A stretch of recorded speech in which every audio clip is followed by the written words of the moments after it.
అందరికీ నమస్కారము. వరలక్ష్మి పూజ అయిందంటే అయిపోయిందని అనుకోకుండా తెల్లవారి కూడా మళ్ళీ దేవుణ్ణి కదిలియడము, ఎత్తుకోవడము, నైవేద్యం చేసి పెట్టడము, చెంబు కిందనైనా దేవుడి పటం కిందనైనా బియ్యం పోసి పెట్టే వాళ్ళు ఉంటారు కదా.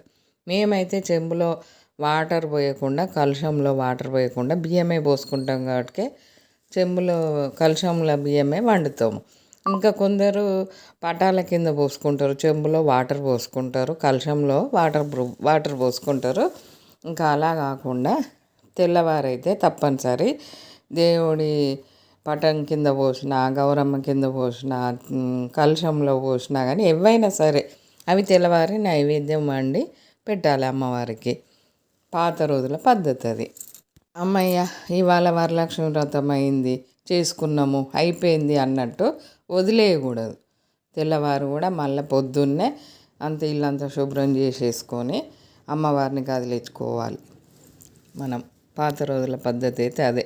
మళ్ళీ అర్చన చేసుకొని మనము పూజ చేసుకొని మామూలుగా గౌరమ్మని తీసి కొంచెం ముఖానికి పెట్టుకొని పుస్తెలకు పెట్టుకొని ఇంకా బియ్యంలో వాటర్ పోయకుండా పాలు పోసి వండాము.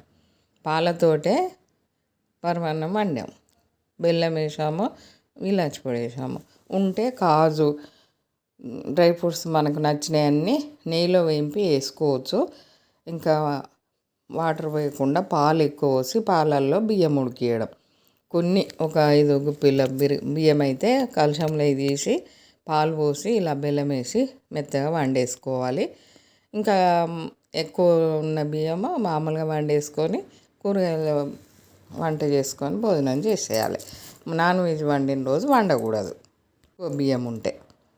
తప్పనిసరి అది పాటించాలి. మనం దేవుడిని ఎత్తుకోవడము అనేది అయితే పాటించాలి. కొన్ని పూజలు ఏంటంటే ఆ రోజు చేసి వదిలేస్తారు, ఇంకా దాన్ని ఏం చేయరు.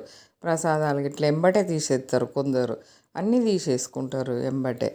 కాకపోతే సాయంత్రం కదిలియచ్చు అని అంటారు. పొద్దున పూజ చేసుకొని సాయంత్రం కదిలిచ్చేస్తే పని అయిపోతుందమ్మా, మళ్ళీ మాకు తీరది చేయదని అంటారు. కానీ శుక్రవారమే పూజ చేసుకొని శుక్రవారమే తీసేయడం అంత మంచిగా అనిపించదు.